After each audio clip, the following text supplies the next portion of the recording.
ನಾನು ಇನ್ವೈಟ್ ಮಾಡ್ತಾ ಇದ್ದೀನಿ. ಅವ್ರು ಕೊಡಬೇಕಲ್ಲ, ಅವ್ರಿಗೂ ಪಾರ್ಲಿಮೆಂಟು ಮತ್ತೊಂದು ಬೇರೆ ಬೇರೆ ಇಡೀ ದೇಶದ ಕಮಿಟ್ಮೆಂಟ್ ಇದೆ. ಅವರಿಗೆ ಅಧ್ಯಕ್ಷರು ಅವರಿಬ್ಬರೂ ಕೂಡ ಕರೆದು ನಮ್ಮ ಆಫೀಸ್ ಮಾಡ್ತಾ ಅಲ್ಲಿ ಆಫೀಸು ಅದನ್ನು ಸ್ವಲ್ಪ ಆಫೀಸ್ ಉಪಯೋಗಿಸ್ತೀವಿ, ಮಿಕ್ಕಿದ್ನ ಬಾಡಿಗೆ ಕೊಡುವಂಥ ಆಫೀಸನ್ನ ಕಟ್ತಾ ಇದ್ದೀವಿ. ಆಫೀಸ್ ನಡೆಸೋಕ್ಕೆ ಬೇಕಲ್ಲ ಸ್ವಲ್ಪ, ಸೊ ಅದಕ್ಕೆ ಸ್ವಲ್ಪ ಕಮರ್ಷಿಯಲ್ ಮಾಡ್ತೀವಿ, ಕೆಲವು ಆಫೀಸು ನಡೆಸ್ತೀವಿ. ಅಲ್ಲೇ ಒಂದು ವಿಂಗು ಆಫೀಸ್ ನಡೆಸ್ತೀವಿ, ಇನ್ನೊಂದು ವಿಂಗು ನಾವು ಪಕ್ಷಕ್ಕೆ ಬಾಡಿಗೆ ಕೊಡೋಕ್ಕೆ, ಇದು ನಮ್ಮ ಸ್ವಂತ ಜಾಗ, ಅದಕ್ಕೆ ನಾವು ಮಾಡ್ತೇವೆ. ಸುನೀಲ್ ಕನಗಾಳ್ ಅವರು ಪಕ್ಷ ಸಂಘಟನೆ ವಿಚಾರದಲ್ಲಿ ಕೊಟ್ಟಂತ ಕೆಲವು ಸಲಹೆ ಸೂಚನೆಗಳನ್ನು ಇಂಪ್ಲಿಮೆಂಟ್ ತರಕ್ಕೆ ಪ್ರಯತ್ನ ಮಾಡ್ತೀರಾ ಸರ್? ಖಂಡಿತ. ನಮಗೇನು ಅವರು ನ್ಯಾಷನಲ್ ಲೆವೆಲಲ್ಲಿ ತೀರ್ಮಾನ ಮಾಡ್ತಾರೆ. ಇಲ್ಲೂ ಪೊಲಿಟಿಕಲಿ ಅಡ್ವೈಸರ್ ಇದ್ದಾರೆ ನಮ್ಮ ಚೀಫ್ ಮಿನಿಸ್ಟರ್ಗೆ. ಅವರು ಏನು ಕೆಲವು ವಿಚಾರಗಳನ್ನು ಸುನೀಲ್ ಅವರು ಕೂಡ ಏನು ಹೇಳ್ತಾರೆ ಪಕ್ಷದ ಒತ್ತಕ್ಕೆ, ಖಂಡಿತ ನಾವು ಚರ್ಚೆ ಮಾಡಿಬಿಟ್ಟು ನಾವು ತೀರ್ಮಾನ ಮಾಡ್ತೀವಿ. ನೀವೇನಾದ್ರು ನಮ್ಮ ಪಕ್ಷಕ್ಕೆ ಒಳ್ಳೇದಾಗದಾದ್ರೆ ಸಲಹೆ ಕೊಡಿ, ನಿಮ್ದು ಸ್ವೀಕಾರ ಮಾಡಕ್ ರೆಡಿ. ಪರಿಷತ್ ನೇಮಕಾತಿಯಲ್ಲಿ ಕಾರ್ಯಕರ್ತರಿಗೆ ಆದ್ಯತೆ ಕೊಡ್ತಾ ಇಲ್ಲ, ಉಳ್ಳವರಿಗೆ ಆದ್ಯತೆ ಕೊಡ್ತಾರೆ, ಕಾರ್ಯಕರ್ತರು ಮಾತಾಡ್ತಾರೆ. ನಿಮ್ಮ ಹತ್ರ ಮಾತಾಡಿರ್ಬೋದು, ನನ್ನ ಹತ್ರ ಮಾತಾಡಿಲ್ಲ. ನಾನಿರೋದೇ ಪಾರ್ಟಿ ಕಾರ್ಯಕರ್ತರಿಗೋಸ್ಕರ.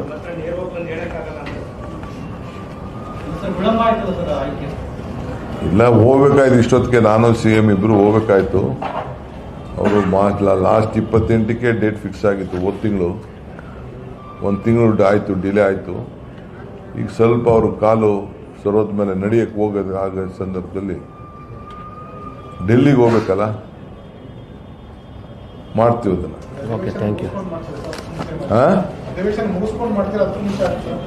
ರಾಜಕೀಯದಲ್ಲಿ 1 ನೈಟಲ್ಲೇ ಏನಾದ್ರು ತೀರ್ಮಾನ ಆಗ್ಬೋದು. ಒಂದು 1 ನೈಟ್ ಇದೇನೋ. ಮೈಸೂರಿನಲ್ಲಿ ಬಿಜೆಪಿಯವರು ಪಾದಯಾತ್ರೆ ಮಾಡ್ತಾ ಇದ್ದಾರೆ ಉದಯಗಿರಿ ಘಟನೆ ಸಂಬಂಧಪಟ್ಟಂತೆ. ಮೈಸೂರಲ್ಲಿ ಬಿಜೆಪಿ ನಾಯಕರು ಪಾದಯಾತ್ರೆ ಮೈಸೂರು ಚಲೋ ಕಾರ್ಯಕ್ರಮ ಉದಯಗಿರಿ ಘಟನೆ ಸಂಬಂಧಪಟ್ಟಂತೆ. ಮೈಸೂರಿನಲ್ಲಿ ಉದಯಗಿರಿ ಪಟ್ಟಣ ಸಂಬಂಧಪಟ್ಟಂತೆ ಬಿಜೆಪಿಯವರು ನನ್ನ ಪಾರ್ಟಿದ್ ಬೇರೆ ಆಯ್ತಾ? ಇದಕ್ಕೂ ಮಿಕ್ಸ್ ಮಾಡಬೇಡಿ. ಯಾರು ಒಬ್ರು ಮಿಕ್ಸ್ ಮಾಡಿದ್ರೆ ತಿರ್ಗಾ ನಿಮ್ಗೆ ನಾನು ಆನ್ಸರ್ ಮಾಡಕ್ ಹೋಗಲ್ಲ.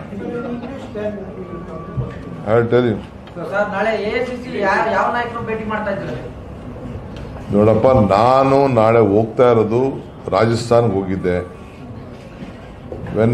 ರಾಜಸ್ಥಾನ್ಗೆ ಹೋದ ತಕ್ಷಣ ನಾನು ಅಲ್ಲಿ ನಮ್ಮ ಇರಿಗೇಷನ್ ವಿಚಾರದಲ್ಲಿ ಅಲ್ಲಿ ಚರ್ಚೆ ಮಾಡಿದೆ, ಮಂಡಿಸಿದೆ.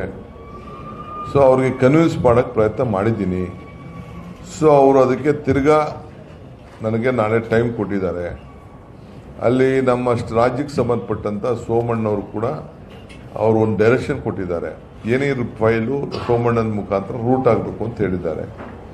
ಅವರು ಬಿಟ್ಟು ನಾನು ಮಾತಾಡೋದು ಸರಿ ಇಲ್ಲ ಅಂತೇಳಿ ನಾನು ಅವ್ರಿಗೂ ಫೋನ್ ಮಾಡಿ ಅವ್ರಿಗೂ ಲೆಟ್ರ್ ಬರೆದಿದ್ದೀನಿ, ಸೋಮಣ್ಣವ್ರಿಗೆ ತಿಳಿಸಿದ್ದೀನಿ. 25ನೇ ತಾರೀಕು ನಾಳೆ ಮಧ್ಯಾಹ್ನ 11 ಗಂಟೆಗೋ 11:15 ಗಂಟೆಗೋ ಟೈಮ್ ಕೊಟ್ಟಿದ್ದಾರೆ. ಸೊ ನಾನು ನಮ್ಮ ಆಫೀಸರ್ಸ್ ಎಲ್ಲ ಇವತ್ತೇ ಹೊರಟ್ಬಿಟ್ಟಿದ್ದಾರೆ. ಅವರೆಲ್ಲ ಪ್ರಿಲಿಮಿನರಿ ಮೀಟಿಂಗ್ ಎಲ್ಲ ಅವ್ರು ಮಾಡ್ತಾ ಇದ್ದಾರೆ. ಏನೇನು ಮಾಡ್ಬೋದು ಅಂತ ಅವ್ರು ಕೆಲವೆಲ್ಲ ಗೈಡೆನ್ಸ್ ಕೊಟ್ಟಿದ್ದಾರೆ ನನಗೆ. ಸೊ ಅದನ್ನೆಲ್ಲ ಸಬ್ಮಿಟ್ ಮಾಡಿಬಿಟ್ಟು ನಾಳೆಗೆ ಹೋಗ್ತೀನಿ. ಟೈಮ್ ಸಿಕ್ಕಿದ್ರೆ ನಮ್ಮ ಲೀಡರ್ಗಳನ್ನು ಭೇಟಿ ಮಾಡ್ಕೊಂಡು ಬರ್ತೀನಿ. ಟೈಮ್ ಸಿಕ್ಕಿದ್ರೆ ಅವ್ರು ನಮ್ಗೆ ಅವೈಲಬಿಲಿಟಿ ಇದ್ದರೆ, ಬೇಗ ದೆಹಲಿಲಿ ಇದ್ದರೆ ಅವ್ರನ್ನು ಖಂಡಿತ ನಮಗೊಂದು ದೇವಸ್ಥಾನ ಇದ್ದಂಗೆ AICC ಕಚೇರಿ ಹೋಗಿ ಭೇಟಿ ಮಾಡ್ಕೊಂಡು ಬರ್ತೀನಿ. ಟೈಮ್ ಇಲ್ಲ ಅಂದರೆ, ಯಾಕೆಂದ್ರೆ ತಿರ್ಗಾ ನೆಕ್ಸ್ಟ್ ಡೇ ಮಾರ್ನೆಗೆ ನನಗೆ ಶಿವರಾತ್ರಿ ಹಬ್ಬ ಇದೆ. ಈಶಾ ಫೌಂಡೇಶನ್ ಅವರು ಪಾಪ ಸದ್ಗುರು ಅವರು ನನ್ನ ಮನೆಗೆ ಬಂದು ಅಫಿಷಿಯಲ್ಗೆ ಇನ್ವೈಟ್ ಮಾಡಿದ್ರು. ಅವರು ನಮ್ಮ ರಾಜ್ಯದವರೇ, ಅವ್ರು ಗೌರವ ಕೊಟ್ಬಿಟ್ಟು ಬರಬೇಕು, ಬರ್ತೀನಿ ಅಂತ ಒಪ್ಕೊಂಡಿದ್ದೀನಿ. ಅಲ್ಲಿಗೆ ಹೋಗ್ತೀನಿ.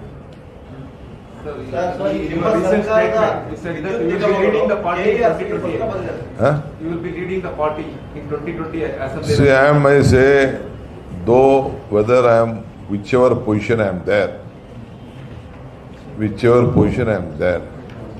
it is my bound duty to lead the party. Positions will not make you to lead the party. Your vision, your commitment, the leadership will definitely, whether we may become X, we may be Y, we may be Z, that is not important. The party has given us a lot of strength.